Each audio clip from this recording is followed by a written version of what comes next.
Well, what's up, Forest Park Church? I hope you're doing well today. As you can see, I have a lovely deck of cards right here.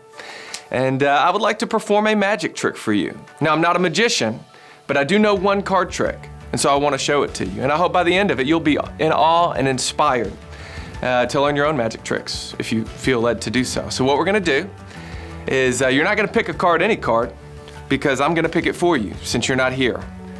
But what I want you to do is I want you to look. And I'm not looking, see my eyes? I'm not looking at where the card's at. I'm not looking at what card it is, but you're gonna see this card. This is your card. Can you see it? Memorize it, remember it.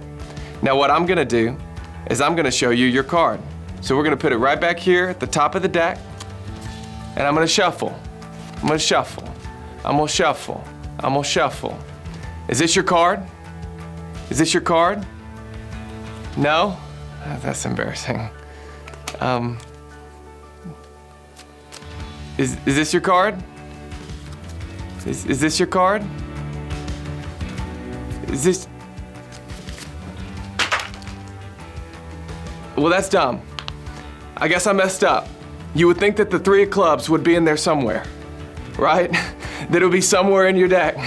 But I guess I couldn't show it. That was it, right? 3 of clubs. You're impressed now, aren't you? You're in awe. You're inspired. And your first question is probably, how'd you do that? Or you just think that I have a clever magic trick and I knew exactly what I was doing and you're not impressed at all. But for the most part, when you see something you don't understand, when you see something that is confusing, when you see something that causes you to wonder, to marvel, to sit there in awe, your first question is, how did he do that? How did he do that? But what's so funny, whether it's in our relationship with God or whether it's something else, so often we see things that cause us to wonder, to marvel, to live in awe. But we just ask the question, we don't delve in, we don't investigate, we don't study, we don't try to learn what we know.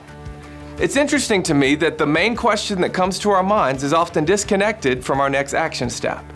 And when I look at the Bible, I see verses like the fear of God is the beginning of wisdom, right? That our awe of God should inspire something in us.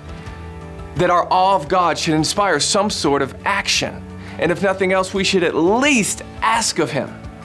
And I look at scripture and I see people that they wonder about the miracles of Jesus and they're excited by it, but then they don't do anything about it.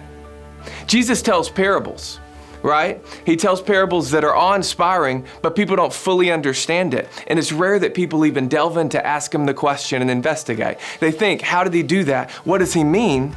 But they don't move forward. That awe doesn't inspire action. And so in our relationship with God, I am convinced that the awe that we have of God, that the fear that we have of God, that the wonder and bewilderment we have of how He works should inspire us to action.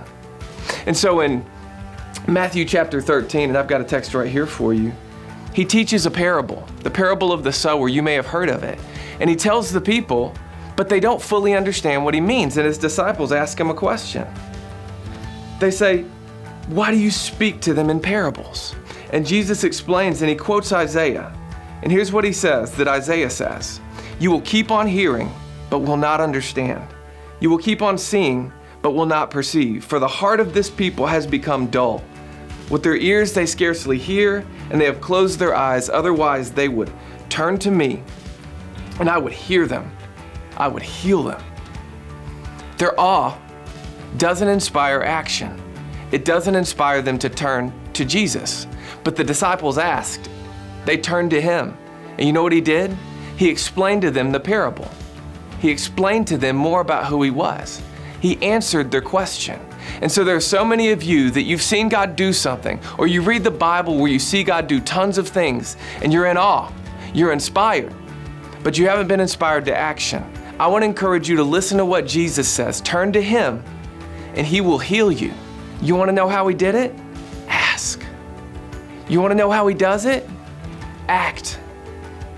It's so funny that what it says in Ephesians is, work out your salvation with fear and trembling because He works in you. His work should inspire your work, your investigation. Investigate what God has done, and you'll know more and more about Him. So often our relationship with God, we want the mountaintop experience, but we're not into the hike. Hike. Work. The awe of what He's done should inspire you to do as well. His disciples asked, and he answered. You want to know how I did that magic trick? Ask me someday. Type it in the comments. Ask me how I did it. I'll show you. It's really not that impressive because that's just the way that it works. And that's just the way that God works. So I want to encourage you today, as you leave this little measly devotional and ponder on this little magic trick, ponder on who God is and let the awe of what He's done inspire you to continue to follow Him, ask of Him, and act on His behalf. You have a great week.